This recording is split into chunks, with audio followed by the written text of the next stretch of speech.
સેક્ટરથી જ કરશું. તો ખાસ કરીને એમકેનો એક રિપોર્ટ આવ્યો છે જેમાં તેમને ટાટા સ્ટીલ માટે તેમને બાય રેટિંગ્સ આપ્યા છે. લક્ષ્યાંક તેમને 185 પ્રતિ શેર કર્યા છે. JSW માટે તેમને એડ કોલ્સ આપ્યો છે અને તેમને ટાર્ગેટ્સ અહીંયા 1100 પ્રતિ શેર કર્યા છે. તેમનું માનવું છે કે મિડ સાયકલમાં રિકવરીને કારણે કરીને ખાસ કરીને સ્ટીલ સેક્ટર જે છે તે પ્રાઇમ ફોકસમાં જોવા મળી શકે છે અને ખાસ કરીને ફેરસ મેટલ કરતાં નોન ફેરસ મેટલ્સ તેમને વધુ પસંદ આવી રહ્યા છે. ત્યાં CLSA તરફથી પણ આપણને મેટલ સેક્ટર્સ પર એક રિપોર્ટ આવતો જોવા મળ્યો છે જેમાં JSW સ્ટીલ માટે તેમને ટાર્ગેટ્સ વધાર્યા છે અને તેમને 825 પ્રતિ શેર કર્યા છે. ટાટા સ્ટીલ માટે પણ તેમને ટાર્ગેટ્સ વધારીને 145 પ્રતિ શેર કર્યા છે. તેમનું માનવું છે કે ખાસ કરીને ચીન સ્ટિમ્યુલસ અને યુરોપમાં ગ્રોથ મેટલ ડિમાન્ડ્સનો આઉટલુકમાં એક સુધારો જોવા મળ્યો છે. ખાસ કરીને સેફગાર્ડ ડ્યુટીની સ્થાનિક કંપનીઓને પણ એક ફાયદો થઈ શકે છે અને તેમને પણ ખાસ કરીને નોન ફેરસ મેટલ કંપનીઓની અહીંયા પસંદગી દેખાડી છે. તે સાથે સ્ટીલ પર JP મોર્ગનનો પણ જે રિપોર્ટ આવ્યો છે તેના પર પણ ફરી એક વખત ફોકસ કરી લઈએ. તેમનું કહેવું છે કે 12% સેફગાર્ડ ડ્યુટીનો પ્રસ્તાવ જે ભારતીય કંપનીઓ માટે ખૂબ જ એક પોઝિટિવ છે અને ખાસ કરીને સ્થાનિક HRC પ્રાઇસ જે છે તે 2000 પ્રતિ ટન વધી શકે છે અને ચીનના ઉત્પાદનના કાપ, જર્મન ઇન્ફ્રા ફંડ્સ અને સેફગાર્ડ ડ્યુટીઝ આ બધા જ એક મેઇન રીઝન્સ છે જેને કારણે કરીને સ્ટીલ શેર્સમાં એક તેજી આવી શકે છે અને ટાટા સ્ટીલ, JSW સ્ટીલ અને સેલ તેમના માટે તેઓ પોઝિટિવ વ્યૂ આપી રહ્યા છે.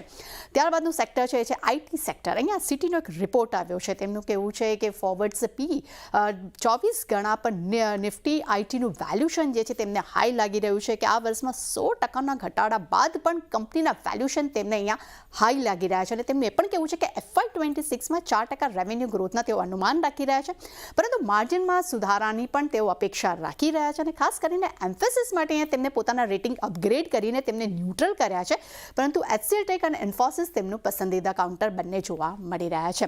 ત્યારબાદનું સેક્ટર છે એ છે MFIs પર. અહીંયા HSBCનો રિપોર્ટ આવ્યો છે. તેમનું કહેવું છે કે 2025માં MFIs માટે એક પોઝિટિવ સેન્ટિમેન્ટ જોવા મળી શકે છે અને ખાસ કરીને ક્રેડિટ એક્સેસ વેલ્યુશન જે FY26માં BVPC એટલે કે બુક વેલ્યુ પર શેર્સ 1.8 ગણા પર ઊંચા જોવા મળી રહ્યા છે અને ખાસ કરીને ઉજ્જીવન સ્મોલ ફાઇનાન્સ અને ઇક્વિટાસ સ્મોલ ફાઇનાન્સ બેંક આ બંને જ કાઉન્ટર્સ તેના વેલ્યુશનને લઈને તેઓ તેમને ખૂબ જ આકર્ષક લાગી રહ્યું છે. ત્યારબાદ નજર કરશું શેર્સ પર તો પીડીલાઇટના 2 રિપોર્ટ્સ આવ્યા છે. સિટી તરફથી આપણને વેચવાલીની સલાહ જોવા મળી છે. લક્ષ્યાંક તેમને 2800 પ્રતિ શેર કર્યા છે. તેમનું માનવું છે કે ટૂંકા ગાળામાં ડિમાન્ડ્સ જે છે તે અનિશ્ચિતતા જોવા મળી શકે છે પરંતુ લાંબા ગાળા માટે ડબલ ડિજિટ ગ્રોથ પર કંપનીનું ફોકસ અહીંયા જોવા મળી રહ્યું છે અને ખાસ કરીને તેમનું એ પણ કહેવું છે કે FY26-27 માટે EPS અનુમાન જે છે તે 50 ગણાથી 57 ગણાની તેમને અહીંયા વાત કરી છે. પરંતુ નુઆવા તરફથી આપણને પીડીલાઇટ માટે બાય રેટિંગ્સ જોવા મળ્યા છે. ટાર્ગેટ્સ એમને 3360 પ્રતિ શેર કર્યા છે.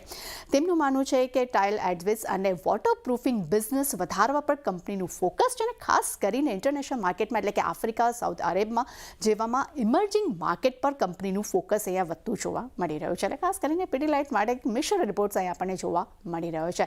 એટલે નીરજ, ખાસ કરીને પીડીલાઇટ અને સેક્ટર્સ પર આજે ફોકસ રહેશે.